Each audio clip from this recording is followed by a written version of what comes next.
नमस्कार साथियों, आज इस वीडियो में हम लोग जनन तंत्र से संबंधित प्रैक्टिस सेट को बनाएंगे। हमने आपको पिछला वीडियो में बताया था नर जननांग, फिर मादा जननांग, फिर लैंगिक जनन और लैंगिक जनन, एक लिंगी जीव, उभयलिंगी जीव, हमने सबके बारे में बड़ा ही सारगर्भिक ढंग से चर्चा किया था। तो आप जो है सबसे थ्योरी का वीडियो देखिए, तभी आप जो है इस प्रैक्टिस सेट को बना पाइएगा। अगर थ्योरी वाला वीडियो को नहीं देखेगा तो आपसे ये प्रैक्टिस सेट बनने वाला नहीं है। तो उम्मीद करते हैं कि आप सारे वीडियो को एकदम शानदार तरीके से देखिएगा। तो चलते हैं हम लोग प्रैक्टिस सेट की दुनिया में। पहला क्वेश्चन है कि निम्नलिखित में से कौन एक उभयलिंगी जंतु है? तो कौन सा है मित्रों? केंचुआ। हम बता चुके हैं, उभयलिंगी को ही हम लोग द्विलिंगी कहते हैं, ठीक है। फिर इनमें कौन अलैंगिक जनन की विधि है? विखंडन, मुकुलन, बीजाणु जनन, इनमें से सभी। तो भैया विखंडन भी है, मुकुलन भी है, बीजाणु जनन भी है, याद कीजिए कायिक परिवर्तन भी है, खंडन भी है। तो यानी कि ऑप्शन तीन को दिया है, इसलिए इनमें से सभी हो जाएगा, ठीक है। अब अगला क्वेश्चन है कि निम्नलिखित विशेषताओं में कौन अलैंगिक जनन के लिए सही नहीं है, यानी कि गलत है? तो देखिए अलैंगिक जनन में एक ही व्यष्टि होता है। फिर दूसरा ऑप्शन है कि युग्मकों का निर्माण होता है, तो बिल्कुल नहीं होता। क्यों? चूंकि इसमें नर और मादा होगा तब तो युग्मक बनेगा मित्रों। इसमें नर और मादा होता ही नहीं है, केवल एक ही व्यष्टि होता है, एक ही जीव भाग लेता है। तो ऑप्शन नंबर बी आपका गलत हो जाएगा। तो ये आपका यानी कि ये सही नहीं है। निषेचन का नहीं होना, बिल्कुल इसमें निषेचन का नहीं होता, बिल्कुल इसमें निषेचन नहीं होता है। ज्यादा संख्या में शीघ्रता से जो है संतान की उत्पत्ति होती है। तो ऑप्शन नंबर डी भी सही है, सी भी सही है, ए भी सही है, लेकिन ऑप्शन नंबर बी आपका क्या है मित्रों? गलत है। अगला क्वेश्चन है कि अलैंगिक जनन में किस प्रकार का कोशिका विभाजन होता है? तो किस प्रकार का विभाजन होता है मित्रों? समसूत्री विभाजन भी होता है और असमसूत्री भी विभाजन होता है। यानी कि ऑप्शन नंबर बी और सही क्या, बी और सी क्या हो जाएगा? सही हो जाएगा। तो ऑप्शन नंबर डी क्या है? यहाँ सही है, ठीक है। मुकुलन द्वारा प्रजनन किसमें होता है? तो किसमें होता है मित्रों? ईस्ट में होता है। किसमें होता है? ईस्ट में। अमीबा में अलैंगिक जनन किस विधि द्वारा होता है? तो किस विधि द्वारा होता है? विखंडन द्वारा। समझ पा रहे हैं? इसके बाद है कि द्विखंडन होता है अमीबा में, पेरिमेसियम में, लिस्मेनिया में, इनमें से सभी में। तो इनमें से सभी में जो है होता है। लिस्मेनिया में भी होता है, पेरिमेसियम में होता है, अमीबा में भी होता है। ऑप्शन नंबर डी आपका क्या हो जाएगा? सही हो जाएगा। अगला क्वेश्चन है कि बहुकोषीय जीवों में होने वाले मुकुलन का उदाहरण है? ईस्ट में, पेरिमेसियम में, अमीबा में, हाइड्रा में। तो ऑप्शन नंबर डी आपका सही हो जाएगा। कैलस का निर्माण होता है, तो याद कीजिए हमने बताया था उत्तक संवर्धन में कैलस का निर्माण होता है। इसमें हमने ये भी बताया था कि या पेड़ पौधे के जो शीर्ष भाग को काटकर गमले में लगा या पौष्टिक पदार्थ से लगाकर अगले पौधे का निर्माण करना हम लोग क्या बोलते हैं? उत्तक संवर्धन बोलते हैं। उत्तक संवर्धन एक टेक्निक था। और उत्तक संवर्धन में क्या होता है कि जब लगाते हैं तो अलग अलग शाखाओं में बढ़ जाता है पौधे, तो उसे हम लोग कैलस कहते हैं, ठीक है। इसी में कलम लगाना, कलम रोपण, ये सब इसी में आता है। किस प्रकार के जनन में जनक के शरीर से कलिका निकलती है? तो किस प्रकार के जनन में मित्रों? मुकुलन में। निषेचन की क्रिया किस जीव में मुख्यतः होती है? तो किस जीव में होती है मित्रों? अमीबा में, ईस्ट में, पुष्प पादप एवं जंतुओं में, इनमें से कोई नहीं। तो कौन सा हो जाएगा मित्रों? आपका ऑप्शन नंबर सी हो जाएगा। पुष्पी पादप में और जंतुओं में होता है निषेचन की प्रक्रिया। क्यों? क्योंकि इसमें नर और मादा भाग होते हैं।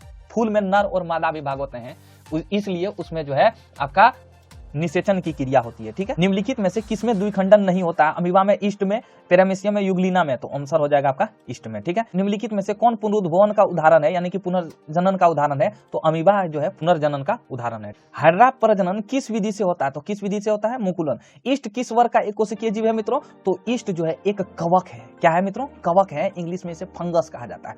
उत्तक संवर्धन तकनीक द्वारा तैयार पौधों को क्या कहते हैं मित्रों? तो क्या कहते हैं? केलस कहा जाता है। किसी किसी में दिया है कॉलोन, बिल्कुल कॉलोन नहीं कहेंगे, इसको केलस कहते हैं। जीव जिस प्रक्रम द्वारा अपनी संख्या में वृद्धि करते हैं उसे क्या कहते हैं? जनन कहते हैं, ठीक है। अरे जनन में क्या होता है? अपनी जैसा संतान में वृद्धि करते हैं, यानी कि अपनी जनसंख्या में वृद्धि करते हैं, उसे जनन कहते हैं।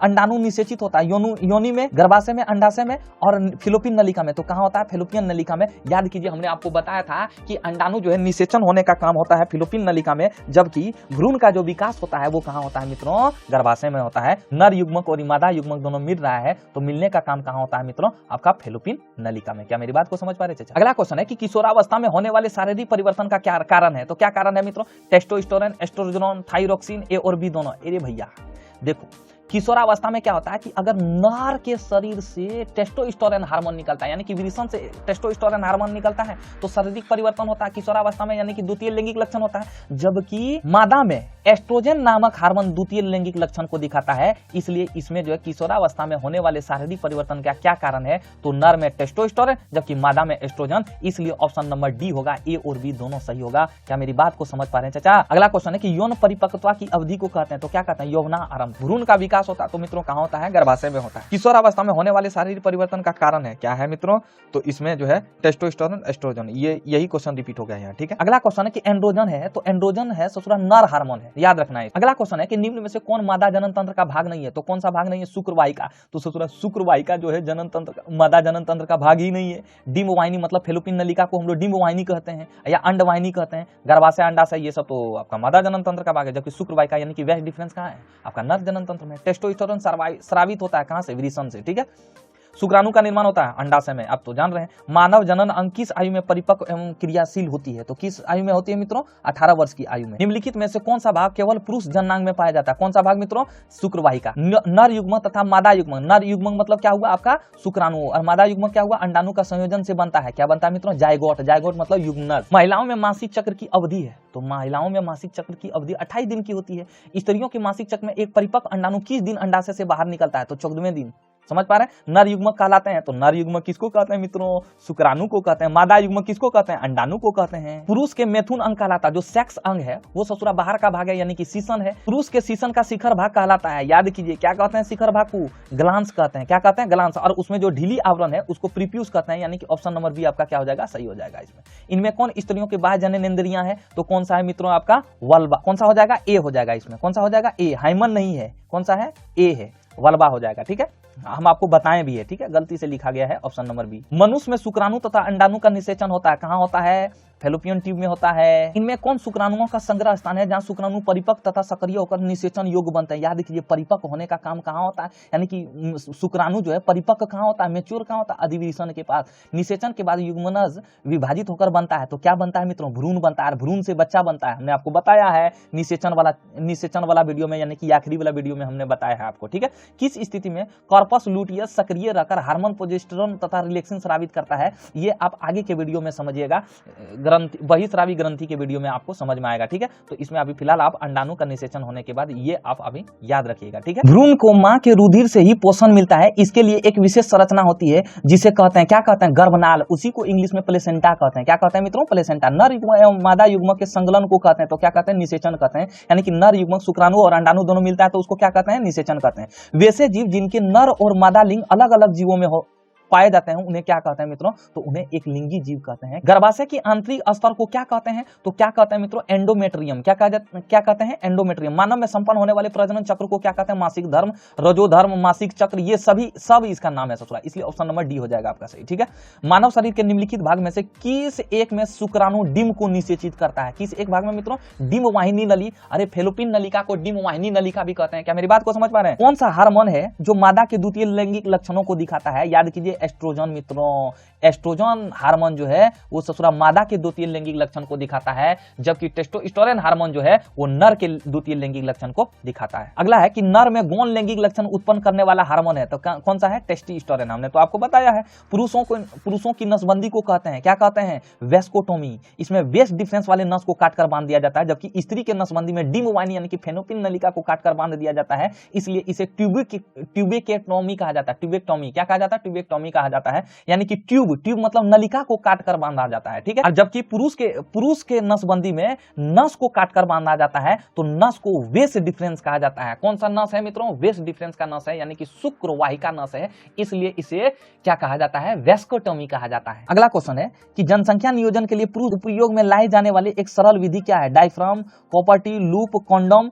तो कॉन्डम है आपका जो है सरल विधि है। जनसंख्या नियंत्रण के लिए स्त्रियों द्वारा अपनाई जाने वाली एक सर्जिकल विधि क्या है, तो सर्जिकल विधि मतलब चीर फाड़ करेगा, तो चीर फाड़ में कौन आएगा, स्त्री नसबंदी। निम्नलिखित में से कौन लैंगिक जन संचारित रोग नहीं है, तो कौन सा है मित्रों, टाइफाइड। हमने तो ये सब बताया है आपको, सिफिलिस, एड्स, गोनोरिया। याद कीजिए गोनोरिया और सिफिलिस जो है ये ससुरा किससे संक्रमित रोग है, बैक्टीरिया से संक्रमित रोग है। निम्नलिखित में से कौन लैंगिक जन संचारित रोग है, तो कौन सा है, सभी है। एड्स भी है, सिफिलिस है, गोनोरिया भी है, ये सभी जो है लैंगिक जनन से संबंधित रोग है। निम्न में से कौन जीवाणु जनित रोग नहीं है, जीवाणु मतलब बैक्टीरिया, गोनोरिया, सिफिलिस, मस्सा, डी, इनमें से सभी। तो मस्सा जो है वो जीवाणु जनित रोग नहीं। हर्पिस रोग जो है किससे संक्रमित होने के बाद होता है, तो किससे होता है मित्रों, आपका जो है वायरस जनित रोग है। कौन सा जनित रोग है, वायरस जनित रोग है। ठीक है, स्त्रियों में मूत्र जनन नलिकाओं का रोग ट्राइकोमोनोसिस है, बैक्टीरिया जनित रोग, वायरस जनित रोग। प्रोटोजोआ जनित रोग, एक तो रोगे है ससुरा जो प्रोटोजोआ जनित रोग है, हम आपको बताए थे, एक मात्र बताए थे, ठीक है। निम्नलिखित में कौन परिवार नियोजन साधनों में प्रयुक्त एक प्रभावी उपाय है? कंडोम, डायफ्राम, कॉपर ट्यूब एवं लूप, सभी है ससुरा। निम्नलिखित में कौन लैंगिक जनन संचारित रोग है? तो आंत्र ज्वर, सुजाग, एड्स, बी और सी दोनों। देखिए ससुरा सुजाग भी एक लैंगिक जनन संचारित रोग है, एड्स भी एक लैंगिक जनन संचारित रोग है, तो इसलिए ऑप्शन नंबर बी और सी दोनों हो जाएगा, यानी कि ऑप्शन नंबर डी आपका सही होगा। अब आपसे पूछेगा एड्स बीमारी किस वायरस के कारण होता है? तो किस वायरस के कारण होता है? कोरोना? ना बाबा ना, कोरोना तो ससुरा ये फेफड़ा से संबंधित है। जीका? नो। HIV? GF27? तो बिल्कुल नहीं, HIV का फुल फॉर्म क्या है? ह्यूमन इम्यूनो डिफिशियंसी वायरस, ठीक है। कोई दिक्कत मित्रों? ये ससुरा 60 गो जो है आपका ऑब्जेक्टिव प्रश्न था, तो आप एक बार जो है इसको जो है आप जीरोक्स करा लीजिएगा, ठीक है मित्रों। तो मित्रों कैसा लगा ये वीडियो? ज्यादा क्वेश्चन तो था नहीं, जनन तंत्र से अगर क्वेश्चन देखने चलिएगा तो सबसे ज्यादा जो है मादा जननांग से क्वेश्चन पूछता है। अगर जो है सब्जेक्टिव में देखिएगा तो सब्जेक्टिव में तो हम सारा बता चुके, लैंगिक और अलैंगिक जनन में क्या अंतर है, हमने आपको सारा सब्जेक्टिव भी बता दिया और आप ये ऑब्जेक्टिव भी बना दिए। तो क्या लगता है ये क्वेश्चन छूटेगा आपसे? एकदम आप जो है बेसिक से पढ़े हैं, तो इसलिए क्वेश्चन छूटने का कोई चांस ही नहीं बनता है। तो उम्मीद करते हैं कि हमेशा की तरह ये वीडियो आपको बहुत ही शानदार लगा होगा। मिलते हैं नेक्स्ट वीडियो में, बहुत बहुत धन्यवाद।